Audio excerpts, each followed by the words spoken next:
The fighting type has proved that if you do push-ups, sit-ups, and drink plenty of juice, you too can punch a dragon in the face. And with these combinations, we're just waiting to unlock our inner shonen protagonist. This is Pokemon Infinite Fusion, a fan game with over 175,000 different Pokemon combinations. And we're here today to see if we can beat a Hardcode Nuzlocke using only fighting types. That means if a Pokemon faints, it's considered dead, level caps are set to the next gym leader's ace, no items in battle, and we're going to be playing on set mode. Make sure you like and subscribe so someday you can go even further beyond 100%. As always, I play the game using debug mode so I can give myself rare candies, repels, as well as the HM items for exploration. Starting off in Professor Oak's lab, I set the game up to have the Hoenn starters, and we choose Torchic. While it isn't fighting type right now, it will be, and there's still a few encounters we can get before we face off against Brock. Fighting blue, he sends out his Mudco, and honestly, I love his little mohawk. Since he has Water Gun, we lose the fight, but every good fighting story needs us to start off as the underdog. On our way to our first badge, we encounter Ratkey on Route 22. We catch our little purple friend and challenge Blue to a rematch. His bird throws sand in our face, but 2 quick attacks manage to take it down.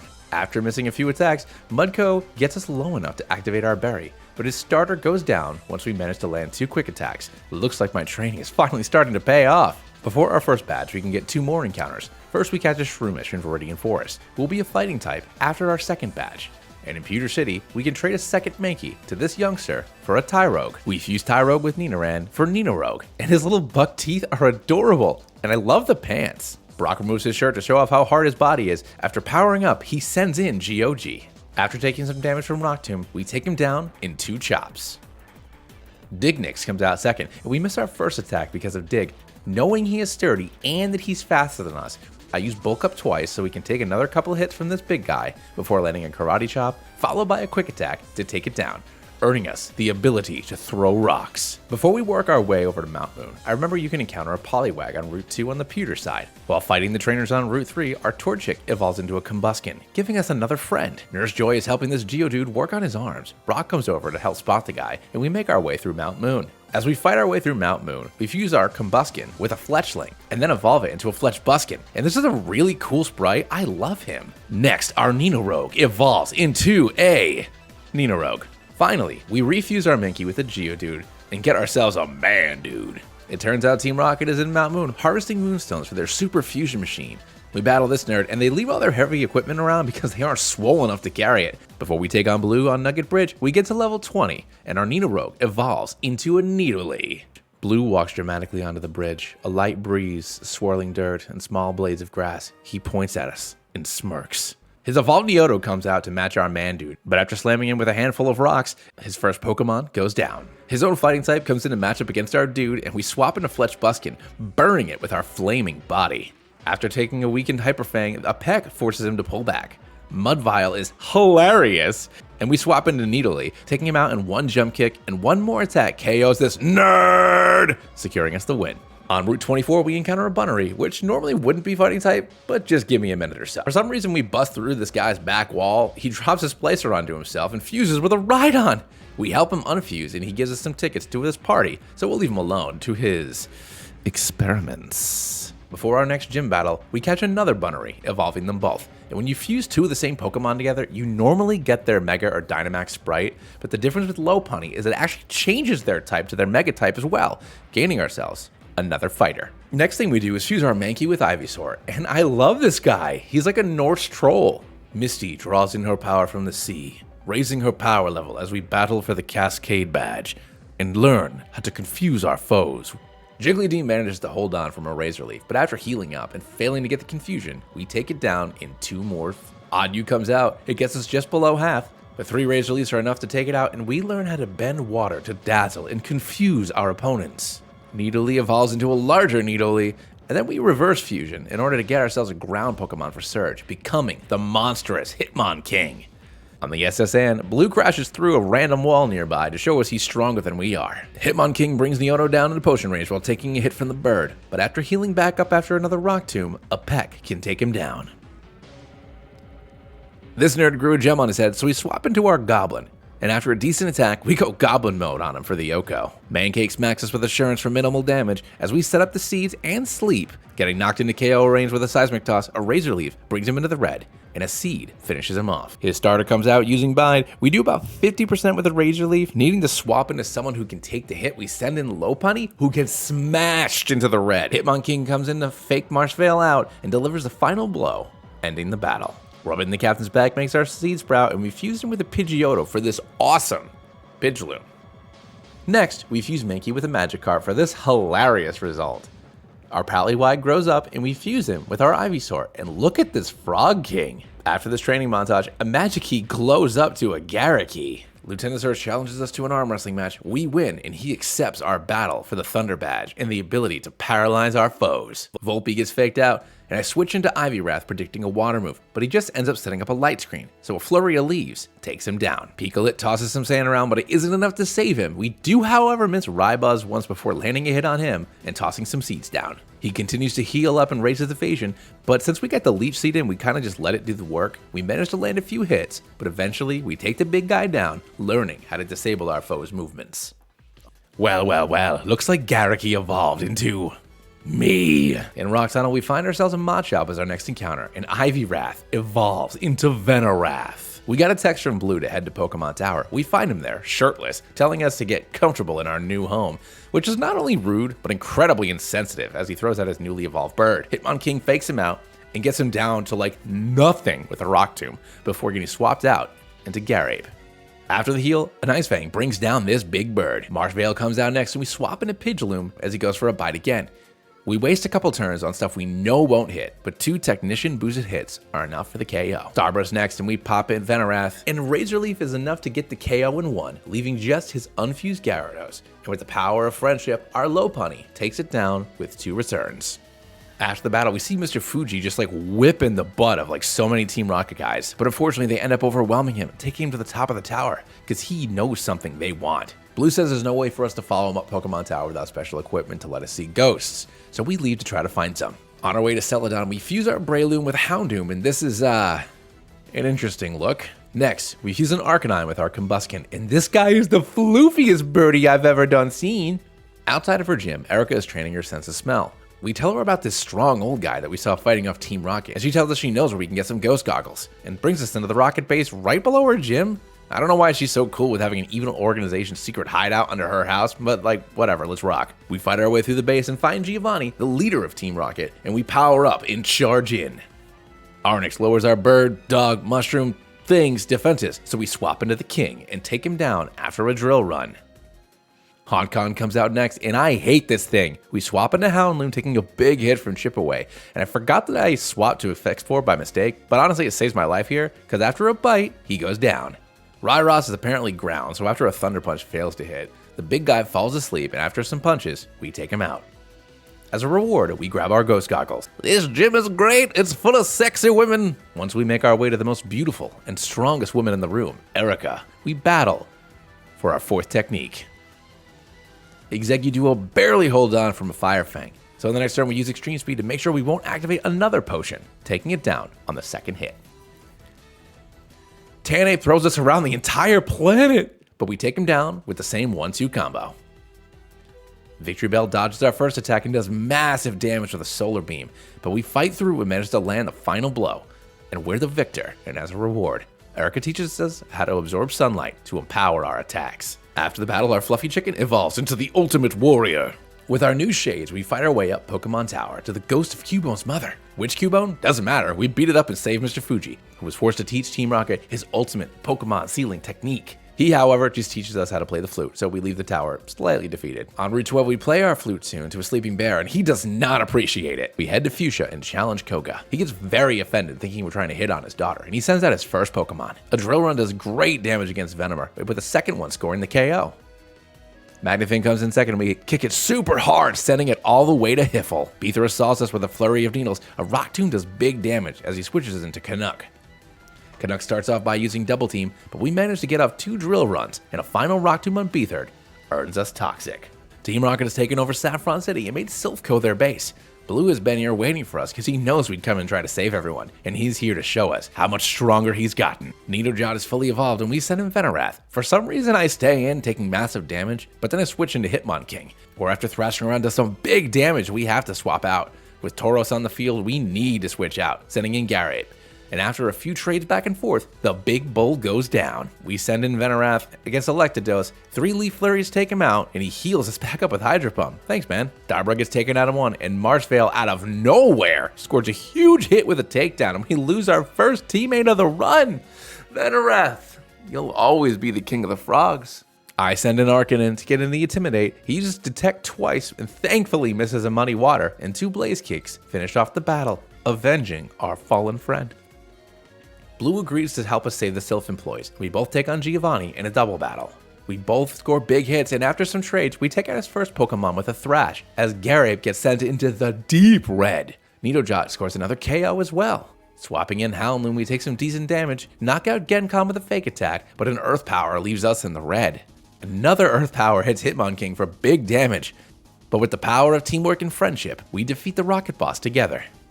Now that we've driven Team Rocket out of Saffron City, we have access to the non-elemental evolution stones. We also have a lot of work to do since Psychic is not an ideal matchup for our fighting team. First thing we do is fuse our Breloom with a Hone Edge for this seriously cool combination, then evolve him into this goofy guy, but then his final form. Perfection. Outside of Goldenrod, we can catch a Heracross in the Elix Forest, and over in the National Park, this dude gives us a Raltag. We also take the time to evolve Machop all the way, and then fusing Machamp with Houndoom, we make Nasus, and fuse Primate with Duskull, and this dude only needs 1 eye to show us how angry he is. Sabrina knows how to damage an opponent with her thoughts, and it seems like it'd be a pretty cool ability to have. Let's learn it and pretend like it was ours all along. Hitbind comes out, and this dude is like so cool. He sets up a Nasty Plot, as a Megahorn doesn't quite KO, then he Baton Basses into a Labro, who gets taken out in 2 Night Slashes. Genkazam sets up a Combine, but gets taken out in 1, and so does Espeon. Hitbind puts in a little bit of a fight, putting us to sleep as we miss a bunch, but Ageloom comes in, punches him a few times, then Sabrina teaches us her secret technique. On the Viridian River, we encounter Chimchar, evolve it, infuse it with Togekiss, and we get ourselves a Wukong. After that, we fuse our Gallade from our Raltag with an Azumarill into this Bunny Knight. Blaine's punches are so hot that they ignite the air, and that sounds sweet, so we challenge him to a fight. This horse doesn't even have the decency to wake up for our match, so we hit him with an Aqua Tail, then we swap into the Warrior to tank a Solar Beam, and then we dig a big hole. We get poisoned as Blaine heals up, and we should probably swap out now that we've taken more damage than a sleeping horse should be able to do to us. Glue Dash readies another Solar Beam, hitting us for about 50%, and 2 kicks take him down. Jardactyl bites us, and picks us up and throws us for massive damage. But we managed to KO him and swap into Asmoblade against Magdon. We trade back and forth a bunch of times before swapping into Houndchap for some reason. Honestly, I'd be better off sacking Asmoblade, but we lose our second friend of the run. I'm sorry, Nasus. I hope you get max stacks, wherever you are. Wukong comes in and finishes things off with an Aurasphere. 9-9 roars us out, and after we do a little damage, our bird digs a big hole, finishing it off with an Extreme Speed, earning us our 7th technique. Before taking on Team Rocket for the last time, we grab our Hitmonchan from the dojo, and we fuse it with the Magnezone, and I love this like mirror image sprite he's got going on. Team Rocket steals a bow from the sky, and we chase after them using nothing but the power of our muscles, and we find that Giovanni's already used the secret binding technique on all 3 legendary birds, fusing them into one gigantic, very strong bird. Birds, my one weakness. We start off with Magnezone, and since we are very weak to everything these guys can do to us, I figure spread moves are probably our best chance. A Discharge manages to paralyze 2 of the 3 of them as we hold on with literally 1 HP. A second Discharge does great damage all around, but unfortunately, Magnechan goes down. My guy, you are literally the MVP you saved this run. I send in Dustape next because of how tanky he is, KOing Articuno while barely holding on after the other 2 attacks. Next up is Hitmonchan, who almost gets a KO, but he gets taken out. Ugh, I'm so sorry, my friend. You've been with us the whole time. You shall live on in song. It's Goku's turn, and an Air Slash takes out Moltres. I go for another Air Slash for the flinch, but it doesn't work, and after 2 turns, I need to swap out again. Uncross tanks a Thunderbolt and lands a crit Night Slash, taking down the last head of the big bird. I cannot believe I only lost 2 Pokemon. Defeated, Giovanni leaves, disbanding Team Rocket. Before the last gym challenge, we get our final encounter, a Riolu, and we fuse Primate back up with Gyarados. We track Giovanni down to Viridian City and demand that he teach us the power of Earthquake. He powers up to 110% and sends out his fully evolved Rivaros. Asmonblade makes quick work of his first 2 Pokemon, and just when I think this is in the bag, unfortunately, we miss twice against Elected Trio and get taken out. I was so excited this entire time for Huge Power. I let Nasus die for Huge Power, and to get clowned out this hard, it's just like, it's disappointing. Wukong comes out to avenge his pal, getting in some chip damage before ultimately getting paralyzed. Giovanni heals back up 3 times, and we just start like smooching this guy, eventually taking him down after like a bunch of turns. Rylax is his next Pokemon, and after barely holding on from Earthquake, we swap into Garape, who gets hit really hard himself. But after a Dragon Dance, we manage to close combat his 2 final Pokemon, securing the final technique before we can challenge the Pokemon League. To rebuild our team, we go ahead and fuse Jolteon with Lucario, and this is honestly one of my favorites. Normally, this is the sprite for the Steel fusion, but I swapped it around because I like the sprite so much. Before reaching the plateau, Blue lets us know that we aren't dealing with the average Pokemon trainer anymore. We're dealing with a Pokemon Master. Lucian clears his mind and proceeds to absolutely decimate his entire team. Sure, buddy, Pokemon Master. We fight our way over the Pokemon League, and let's take a look at our final team before heading in. First up, we have Lucian, holding a Citrus Berry with Aura Sphere, Thunderbolt, Flash Cannon, and Calm Mind. Toganape holding a Big Root with Aura Sphere, Air Slash, Flamethrower, and Draining Kiss. Garape holding Leftovers with Crunch, Close Combat, Dragon Dance, and Aqua Tail. Cross holding Leftovers with Moonlight, Earthquake, Brick Break, and Night Slash. Arcakin holding a Citrus Berry with Brick Break, Bulk Up, Earthquake, and Blaze Kick. And finally, Ageloom holding a Quick Claw with Mach Punch, Night Slash, Iron Head, and Swords Dance. Our first match is against Lorelei and her ice Pokemon. We send Lucian in and set up a Calm Mind as we get hit hard with a Flamethrower and our berry puts us back above half. After using a turn protecting, an Aura Sphere does good damage but not quite getting the KO as Magong sets up the Hail. Lorelei heals up. Realizing Magong isn't even an ice Pokemon, we take it out with Thunderbolt. Her next Pokemon is Gingrowth, and we do about 50% damage to her as an Ice Punch slams us and gets the freeze. Swapping into Arcakin, a Blaze Kick gets it done in 1. Tentester tanks an EQ like a boss, but after 2 Brick Breaks, we take him down as we get some damage on our end as well. Weerass gets O-Code with a Brick Break, and Mabro smacks us below half while tanking a hit from us. Gary slaps him with 2 Soggy Tails and a Crunch, taking him down for our first win. Bruno's our next match. Starting things off, he sends in Mavire. I send in Toganape. I kiss him for about 50% damage as he punches me with lightning. I repeat the process until he uses all of his full restores, switching to air slashes as we trade back and forth until he ultimately goes down. Magnetics is next, and the only thing that keeps him alive is his sturdy. So 2 Aura Spheres for him, 1 for the champ.